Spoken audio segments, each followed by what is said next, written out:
2024 সালের 16 জুলাই এদিন কোটা সংস্কারের আন্দোলনের দাবি আদায়ে পুলিশের মারণাস্ত্রের সামনে দুই হাত প্রসারিত করে বুক চিতিয়ে দাঁড়িয়েছিলেন বেগম রোকেয়া বিশ্ববিদ্যালয়ের ইংরেজি বিভাগের শিক্ষার্থী আবু সাইদ। আন্দোলন দমাতে পুলিশ তাকে লক্ষ্য করে গুলি করলে ঘটনাস্থলেই মারা যান আবু সাইদ। একই দিনে চট্টগ্রামে ছাত্রদল কর্মী ওয়াসিম সহ জীবন দিতে হয় আরও 6 জনকে। তাই দিনটিকে জুলাই শহীদ দিবস হিসেবে ঘোষণা করেছে সরকার।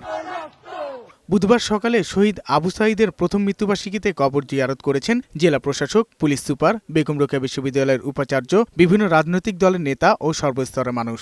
এই দিনটিকে লাল শোক আখ্যা দিয়ে লাল ব্যাজ ধারণ ও শোক র্যালি করেছে বেরোবি শিক্ষার্থী এবং বৈষম্য বিরোধী ছাত্র আন্দোলনের নেতারা।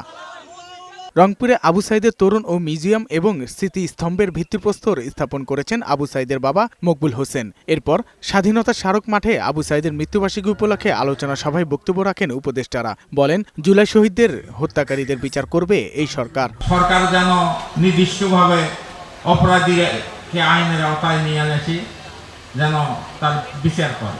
আমাদের মধ্যে যেন কেউ বিভেদ সৃষ্টি করতে না পারে। সমালোচনা ঠিক আছে, কিন্তু বিভক্ত সমাজ হয়ে গেলে আর কাঙ্ক্ষিত লক্ষ্যে আমরা পৌঁছাতে পারবো না। বিভেদ শুধু স্বৈরাচারের সাথে, আর কারোর সাথে বিভেদ নাই। সারা পৃথিবীর কাছে গ্রহণযোগ্যভাবে যেন বিচার কার্যতা হয়। আমাদের সরকারের শাসন আমলে আপনারা আবু সাইদ হত্যাকাণ্ডের বিচার দেখে যাবে।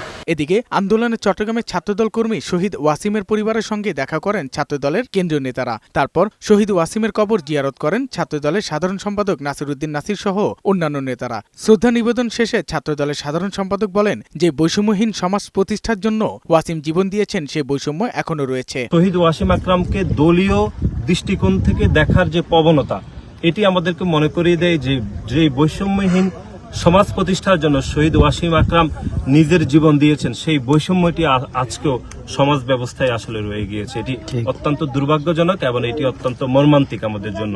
জুলাই শহীদদের স্মরণে চট্টগ্রামে 2টি পয়েন্টে স্ট্রিট মেমোরি স্ট্যাম্প বা স্মৃতিস্তম্ভ স্থাপন করেছেন মুক্তিযুদ্ধ বিষয়ক উপদেষ্টা ফারুকী আজম। বন্দরনগরীতে স্মৃতিস্তম্ভ স্থাপন করে উপদেষ্টা বলেন, শহীদ পরিবারদের যাতে মানবেতর জীবনযাপন করতে না হয় সেই জন্য কাজ করছে সরকার। এগুলি দেখেই যেন আগামী দিনে যারা রাষ্ট্র শাসন করবে তারা যেন আর কেউ যেন স্বৈরাচারী না হয়ে উঠতে পারে, সেই প্রচেষ্টার এই অংশ হিসাবে এগুলি স্থাপন করা হচ্ছে, এই স্মৃতিফলকগুলি। বিচারের অগ্রগতি সম্পর্কেও কথা বলেন এই উপদেষ্টা। সাজ্জাদুর রহমান, বৈশাখী সংবাদ।